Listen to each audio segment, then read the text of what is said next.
오늘은 베냐민을 데려가라는 제목으로 말씀을 전하겠습니다. 저희가 이제 신방을 가다 보면은 아기 난 집을 가게 돼요. 그리고 또 신방을 가다 보면은 이제 상가집을 가게 돼요. 근데 이 아기의 손을 보고 또 이제 고인들의 이렇게 손을 보면요 특징이 있어요. 아기들은 하나같이 다 주먹을 쥐고 있어요. 이거를 이제 파악 반응이라고 그러는데 아기한테 손에 딱 뭐 볼펜이나 손가락을 딱 대면 애가 딱 잡아버려요. 그런데 제가 이제 많이 경험하지는 않았는데 이제 장례식장에 가서 염할 때 옛날에는 이제 그 염할 때 이제 보고 그랬었거든요. 그럼 다 손을 펴고 있어요. 한 분도 이렇게 손을 옮기는 분이 없어요. 이것을 보면서 그 삶과 죽음 가운데서 딱 차이는 딱 하나더라고요. 손을 주먹 쥔 거와 펴는 거, 이 차이예요.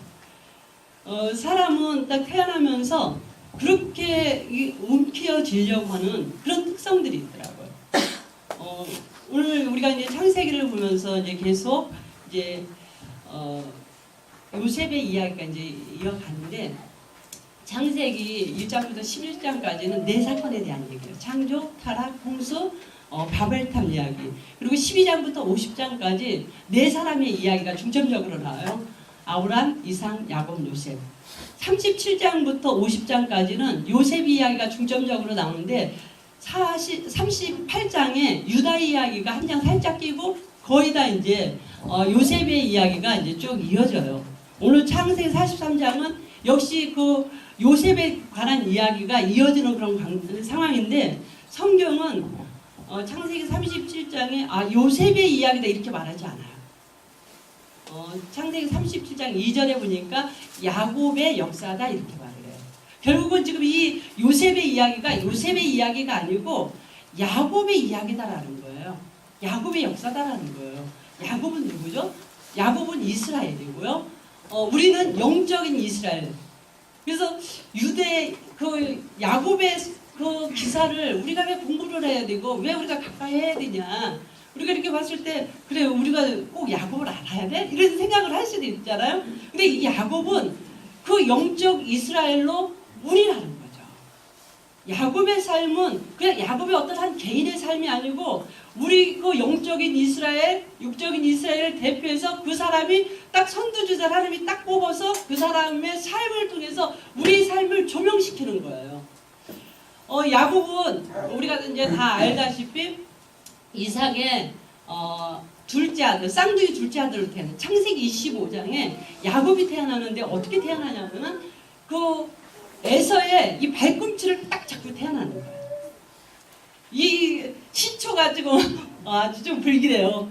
그 형이 되고 싶었던 그 마음에 그 뒤꿈치를 딱 잡고 태어났는데 태어나고 보니까 형이 아니고 동생으로 태어난 거예요. 그래서 이제 이 야곱의 삶은 어떤 삶이냐면 어떻게 하면 더 많은 것으로 움켜질까? 계속 움켜쥐기 위한 싸움이 시작되는 거예요. 그래서 이제 이 야곱이 둘째로 태어나서 이제 형 것을 뺏기 시작하는 거죠. 장자권을 움켜줘 버려요. 그리고 축복권을 움켜줘 버려요. 그리고 형의 축복과 장자권을 딱 움켜쥐고 이제 거기서 있으려니 있을 수가 없죠. 형이 죽이려고 하니까. 그러니까 빨리 외갓집으로 가는 거예요.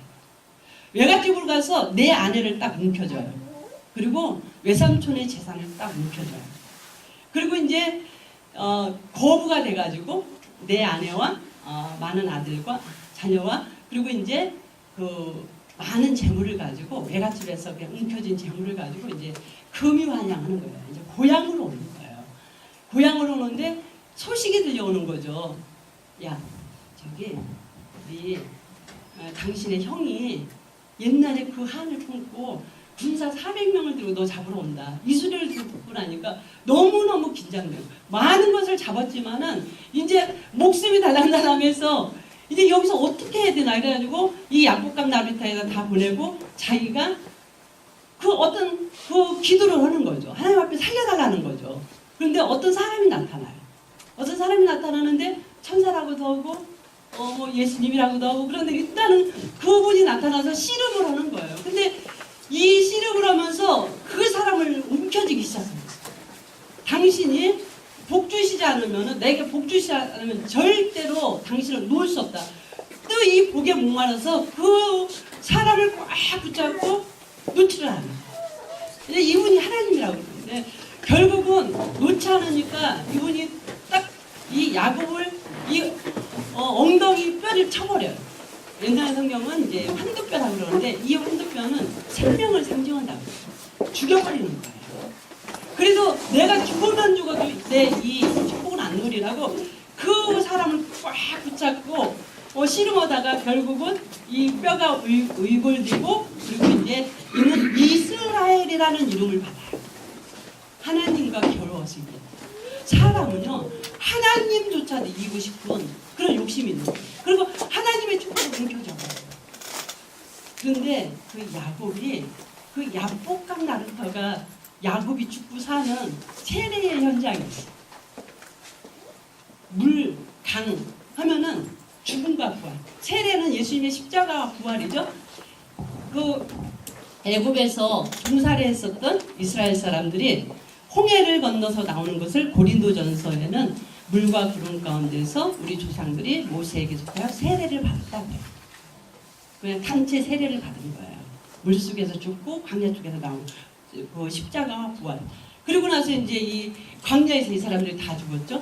광야에서 다시 태어난 사람들 가나안 땅은 그냥 들어갈 수가 없어요. 죽고 살아야 돼. 십자가를 통과하지 않으면 가나안 땅은 절대로 들어갈 수가 없어요.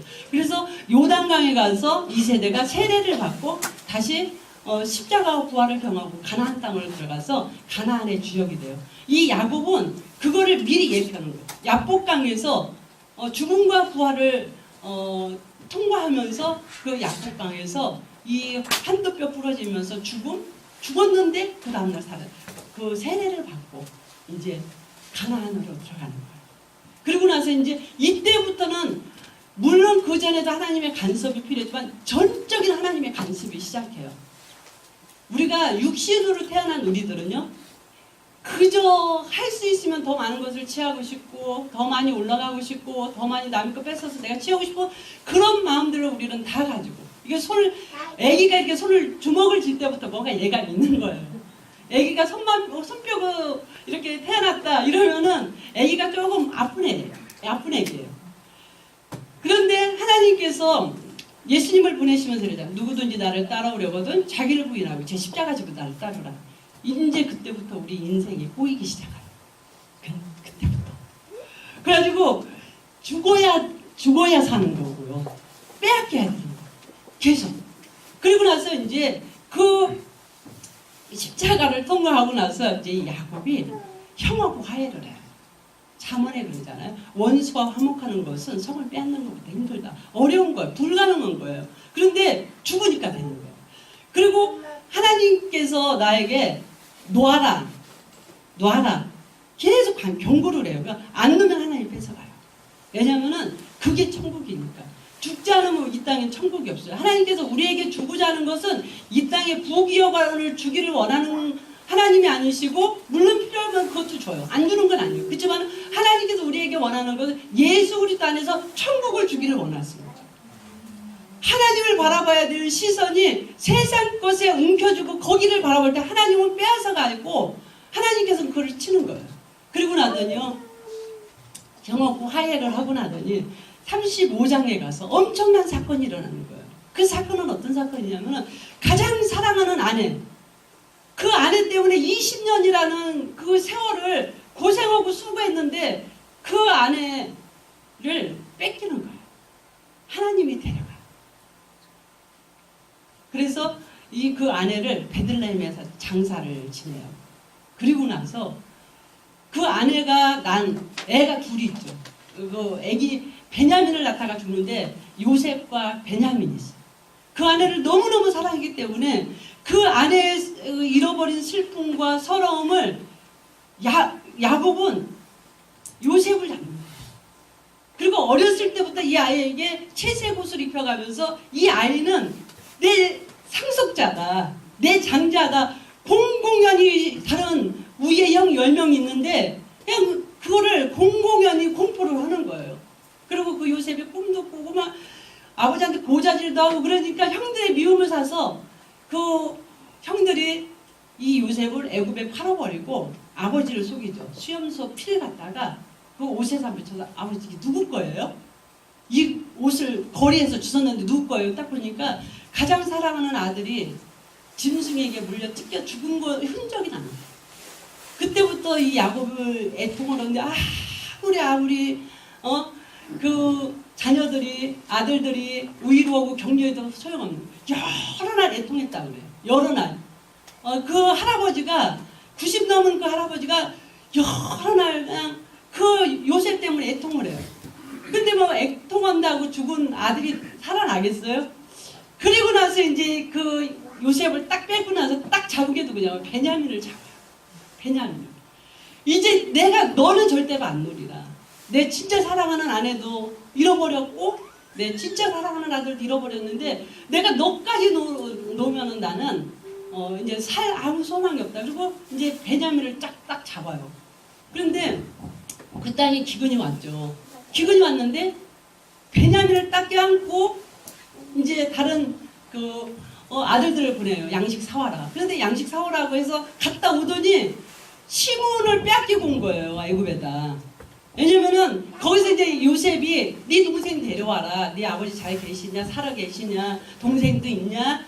그러면서 너가 우리 이 정탐으로 왔지? 막 이러면서 계속 모함을 하면서 혹시 그 동생 안 데려올까봐 시몬을 딱 잡아놓고 그리고 나서 보내는 거야. 돈도 다 자기가 넣고 다 보내. 니네 가서 다음에 올 때는 꼭 네 동생 데리고 와라. 네 동생 데려오지 않으면은 이제 니네가 정탐이고 그러니까 이제 니네 살 방법이 없다. 그러면서 이제 베냐민을 데려오라는 엄명을 하고 양식을 줘서 보내요. 그래서 아버지 한테 와서 말을 했겠죠. 아버지 베냐민 데리고 오라는데요. 깜짝 놀랐죠. 베냐민을 왜? 그래서 지금 오늘 보니까 본문이 그 땅에 기근이 심했다고 그래요. 이제 웬만큼 심한 게 아니에요. 먹을 게 하나도 없는 거예요. 그러니까 그 야곱이 가서 애굽에 가서 양식 좀 사와라. 그러니까 유다가 앞에 나서는 거예요. 아니 우리가 갈 수 없어요. 그 사람이 베냐민 네 아우 데려오지 않으면은 양식 안 준다 그랬으니까 그 베냐민을 데리고 가야 돼요. 그러니까 아버지가 노발대발 하는 거예요. 야 아니 왜 하필이면 네 동생 있다고 그런 말을 해가지고 왜 네 동생을 데리고 가려고 그러냐. 말도 안 된다. 그러면서 막 노발대발 하니까 아니 우리도 그 얘기 안 하고 싶었죠. 근데 자꾸 꼬치꼬치 물어봐서 그냥 말했지. 데려오라고 할 줄 내가 어떻게 알았어요. 그러니까 이제 그냥 근심이 땅 꺼지는 거죠. 유다가 나서요. 아버지 나 담보하세요. 내가 꼭 데려올게요. 그러면서 이제 유다가 아버지를 설득하고 그리고 그 가나안에 있는 그 가족들이 다 생겼으니까 그래. 그러면서 이제 죽으면 죽으리라 하고 베냐민을 보내. 그러면서 죽으면 죽으리라 하고 내가 자식을 잃으면 이렇게 되면 이르리라. 이게 죽으면 죽으리라거든요. 그리고 나서 이 요셉에게 이 베냐민을 보내요. 그리고 나서 전능하신 하나님 앞에 기도하기 시작해요. 전능하신 하나님께서 그 사람 앞에서 너희에게 은혜를 베푸사 그 사람으로 너희 다른 형제 베냐민을 돌려보내게 하시길 원합니다. 이 야곱은 그 애굽에 잡혀있던 시몬은 안중에도 없어요. 그냥 오직 베냐민. 그래서 이제 이 베냐민을 다 뺏기고 이 야곱은 얼마나 하나님 앞에 매달리고 기도를 했겠어요. 얼마나. 우리가 이 땅에서 살아가면서 그렇게 많이 잡았지만 예수 믿고 나서는 예수님이 우리에게 요구하는 것이 있어요. 다 놔라. 다 내려놓으라. 거기가 천국이다라고 그러는 거예요. 베냐민까지 넣으라는 거예요. 우리는 이거는 내 생명이기 때문에 놓을 수가 없는 거예요. 여러분 자녀 놓을 수 있어요? 우리의 그 생명 같은 돈을 놓을 수가 있어요? 우리 관계를 놓을 수가 있어요? 그거 놓을 수가 없기 때문에 우리에게 뭐가 오냐면 걱정과 근심이 오는 거예요. 우리 이 땅의 기근은 어디서 오냐면 베냐민을 내가 끌고 안기 때문에 걱정과 근심이 나에게 몰려오는 거죠. 이 땅에서 우리가 지금 현재 우리가 사는 이 세상에는 치해산도 우리 남한 땅에는 그렇게 기근이 있진 않아요. 근데 우리의 영적 기근이 얼마나 심각해요. 자살이 OECD 국가 중에서 성부주자를 달리질 않나? 청소년들에 비해 왜 이런 많은 이런 어떤 범죄와 우리의 극정부심이 메우는 거예요. 영적 기근과 기갈인 거죠. 그런데 요셉을 구약에 뭐라고 말하냐면 예수님의 예표다, 예수님의 그림자라고 해요. 예수님 앞에 가면은 모든 양식이 다 있어요. 그 예수님이 베냐민 데리고 오라는 거예요. 베냐민. 요셉, 야곱이 지금 아내를 빼앗겼고 요셉을 빼앗겼고 베냐민을 뺏겼어요. 근데 베냐민 빼앗기고 나서의 그 장차 올 영광을 기대하지 못한 거예요. 로마서에 그러잖아요. 우리가 지금 당하는 현재의 고난은 장차 올 영광과 좋게 비교할 수 없는 거예요. 우리는 그 장차 올 그 영광이 보이지 않기 때문에 이 베냐민을 아등바등 붙잡고 이걸 안 놓으려고 그래요. 놔야 돼요. 나의 천국이 오고 나의 그 애굽의 풍성한 양식이 내 것이 되고 그 베냐민을 놓음으로 인해서 엄청난 그 귀족 대접을 받는 것을 우리는 이미 다 알고 있잖아요. 죽었다고 했던 요셉은 총리가 됐고 죽으러 간 그 베냐민은 그것이 계기가 돼서 70명의 이스라엘 사람들이 애굽으로 그냥 엄청난 귀족 대접을 받아가면서 그곳으로 그 기근 가운데 가장 풍성한 그곳으로 이주하고 라헬은 천국의 하나님과 왕노릇하고 이 세상에서 사단이요 대적할 수 없고 사단이 가장 무서워하는 사람이 있어요. 있고 없는 거에 대해서 별로 영향받지 않는 사람, 죽고 사는 일에 대해서 영향받지 않는 사람. 하나님께서는 우리에게 끊임없이 베냐민 데려와라. 그래야 너에게 평강이 있다. 여러분들에게 베냐민은 누구입니까? 그 베냐민은 오늘 하나님께서 달라시는 거예요. 제 얘기는 안 하고 싶은데 할게요. 꼭 이러면서 꼭 많이 해. 제가 우리 아이 4살 때, 3살 때, 4살 때 아장아장 걸어다닐 때요. 애를 잃어버렸어요. 그때 빨간 옷 입고 다니는 애들은 유괴범이 이제 데려간다. 이런 진짜 유언부여가 아니고 진짜 그랬을 때요. 빨간 옷을 입고 나왔는데요. 이렇게 시장을 가다 애가 없어진 거예요. 2시간을 울며 찾았어요. 둘째도 없고 걔 하나인데 외동아들인데 그렇게 2시간을 찾았는데 온 가족이 찾았는데 애가 없어요. 근데 막 울고 찾다가 제가 그런 생각이 들어요. 얘가 누구애지? 딱 생각하니까 하나님이 나에게 주신 선물이에요. 내가 날마다 하나님의 주권을 인정하면서 얘만은 안 되는 거예요. 그래서 제가 이렇게 하나님 앞에 기도했어요. 하나님, 이 애가 나하고 사는 이 땅에서 사는 것보다 천국 가는 것이 더 이 아이에게 행복하다면 하나님 그렇게 하세요. 하나님, 내가 이 아이를 키우는 것보다 다른 사람이 유괴해서 다른 사람이 데려가서 얘를 키우는 것이 더 하나님 나라에 유익하다면 그렇게 하세요. 얘는 내 것이 아니니까 하나님께서 하나님 마음대로 하세요. 근데 얘가 나왔어요. 그러고 났는데 얘를 바라보는 시선이 그 전하고 틀리더라고요. 하나님 거다라는. 그래서 얘 인생 가운데 내가 별로 간섭을 안 해요. 누가 그러더라고요. 전생 어떻게 중국 며느리 오는데 오케이 했어요. 그럼 오케이 했지. 지가 좋아하겠다는데. 그러니까 이게 얘가 내 거다라고 생각했으면은 너 생각해봐라 뭐 해봐라 이렇게 했을 텐데 하나님이 어련히 알아서 했겠죠. 그러니까 너무너무 편한 거예요. 제가 빌라에서 17년 살았어요. 이래봬도 17년을 살았는데 우리 교회에 뭐 부동산 전문가 뭐 전사님께서 우리 집을 왔어요. 그래서 우리 집을 보니까 영 아니었나 봐요. 전사님 팔으라고. 돈도 없는데 뭘 파냐고 그랬더니 팔으면 갈 데 있으니까 팔으라고. 그래서 또 그 말에 또 귀가 얇으니까 제가 이렇게 팔라고 내놨어요. 팔릴지를 모르고. 근데 어떤 권사님이 딱 오시더니 마음이 들어오신다고 그러는 거예요. 우리 집에 이렇게 기도 그 형상이 있거든요. 집 안 팔리면 그런 거 하나 갖다 붙여놓으면은 다른 권사님들이 좀 사갖고 그냥 막 그 유리창에 그 기도는 그걸 보고 이 권사님이 반했나 봐요. 살 것처럼 그러시더라고요. 근데 그날 저녁에 자는데 아 내일 분명히 그분이 와서 계약할 것 같은 거예요. 근데 좀 영안이 열린 것 같아요.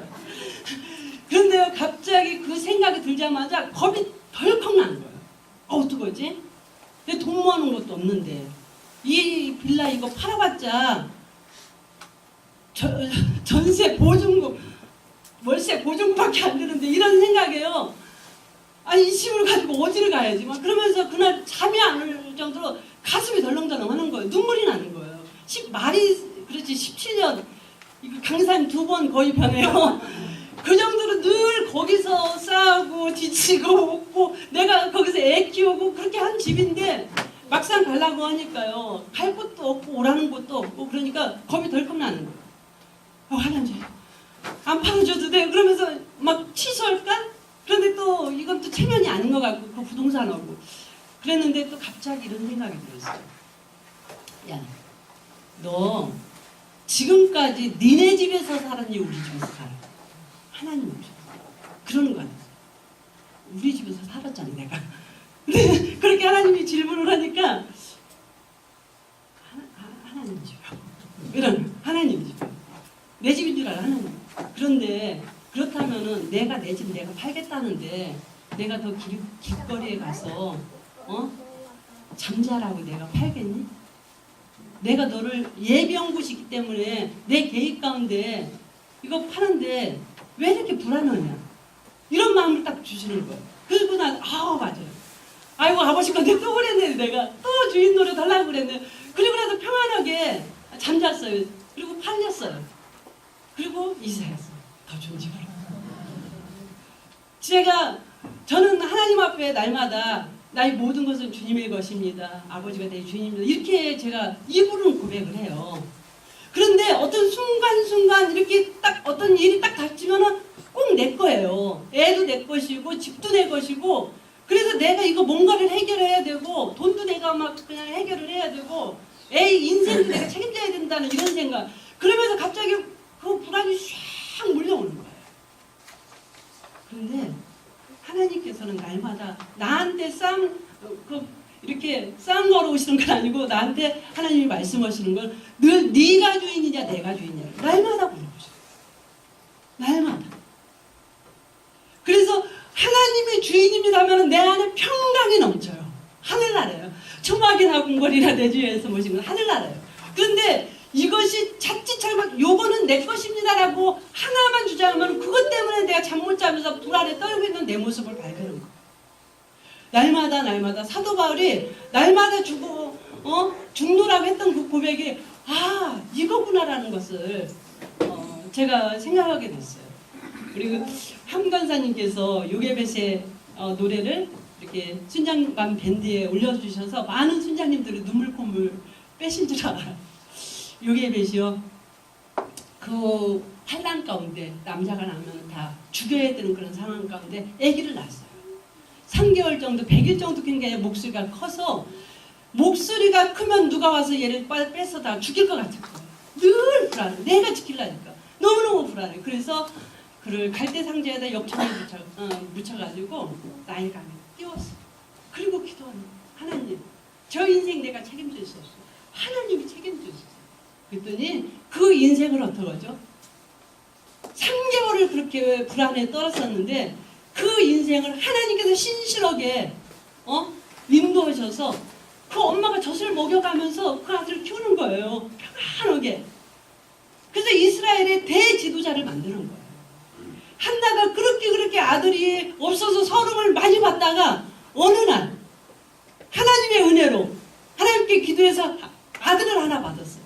얼마나 행복했겠어요. 이 아들을 웃는 것도 보고 싶고 키 크는 것도 보고 싶고 그 말썽 부리는 것도 보고 싶지 않겠어요? 그런데 그가 저 떨어지자마자 하나님 앞에 딱 갖다 맡기고 보는 거예요. 실로에 있는 성막에 엘리 제사장에게. 그리고 나서 엄마한테 얼마나 기도했겠어요. 그 사무엘을 통해서 그 구약의 깜깜한 그 사사시대를 쫙 걷어내는 거예요. 우리가 하나님 앞에 맡기면 돼요.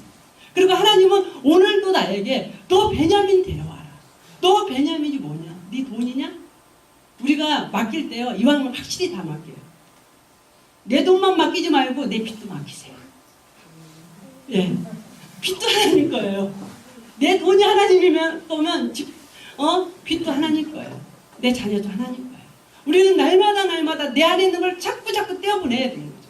그래서 우리가 어디까지 가야 되냐면은 오늘 본문에 그러잖아요. 14절 마지막에 내가 자식을 잃게 되면 이르리로다. 이게 뭐냐면은 죽으면 죽으리로다. 어디까지? 내 자식이 죽으면 죽으리로다. 난 내 자식을 십자가에서 하나님 앞에서 내 자식 내가 죽였어요. 그때까지는 평안이 없는 거예요. 내가 예수를 믿으면은 내가 이미 십자가에서 예수와 함께 십자가에서 죽었고요. 그 다음에 죽여야 될 자가 있는데 내가 가장 사랑하는 내 사랑하는 자들을 십자가에다 올려드리는 거예요. 그럼 예수님 하나님께서 그를 신실하게 애굽의 총리로 세우시고 그 아들을 통해서 우리 가문의 영광스러운 그 일을 그 아들을 통해서 맡기신다는 거예요. 근데 야곱이 끝까지 베냐민을 안 보냈으면 어떻게 됐겠어요? 끝까지 안 보냈다면 그 가나안에 있는 그 모든 그 야곱의 가족들이 70명이 다 아사했을 거예요. 우리는 이 땅에 살아가면서 내가 지금 다 죽어가면서도 안 맡기려고 하는 움켜지는 이 파악 반사를 받는 걸 내가 하고 있는 때가 너무도 많이 있는 것을 내 자신이 늘 발견하면서 날마다 죽자. 날마다 죽자. 저는 손양은 목사님의 그 기도를 너무너무 제가 가슴 깊이 이렇게 늘 사귀는 기도 내용이 있어요. 두 아들이 순교했잖아요. 얼마나 아빠의 마음속에 내 자식이 죽었는데 얼마나 힘들었겠어요. 그런데 이렇게 기도하죠. 내 아들 미국으로 유학 보내려고 했는데 미국보다 더 좋은 천국 데려가시고 감사합니다. 이게 손양은 목사님의 기도예요. 그 정도의 믿음이 있을 때 모든 평강이 송두리째 나에게 옵니다. 두려움의 끝은 죽음이에요. 두려움의 끝. 모든 사람이 죽음의 그 두려움 때문에 늘 불안한 거예요. 우리 애가 나가서 죽으면 어떡하지? 우리 애가 사고 나면 어떡하지? 결국은 죽음이거든요. 근데 우리는 죽음도 이긴 사람. 그래서 사단이 죽음 가지고 내 인생에 장난하지 못하는 사람. 못하는 존재가 되는 거예요. 왜냐하면 이미 우리는 나도 예수 안에서 죽었고 우리 자녀도 예수 안에서 죽었고 내 주머니에 있는 모든 돈도 예수 안에서 죽었고 내 통장에 있는 모든 빚도 예수님 안에서 죽었기 때문에 그래서 우리는 사나 죽으나 주님의 것이고 그것을 온전히 주님 앞에 넘겨줄 때 우리에게 한없이 내려오는 것은 평강과 기쁨입니다. 너무 베냐민을 잡고 계시지 마시고 오늘 이후로 베냐민을 딱 떼어서 요셉에게 드림을 인해서 날마다 평강이 충만한 삶 사시기를 예수님 이름으로 부탁드립니다. 기도드리겠습니다. 살아계신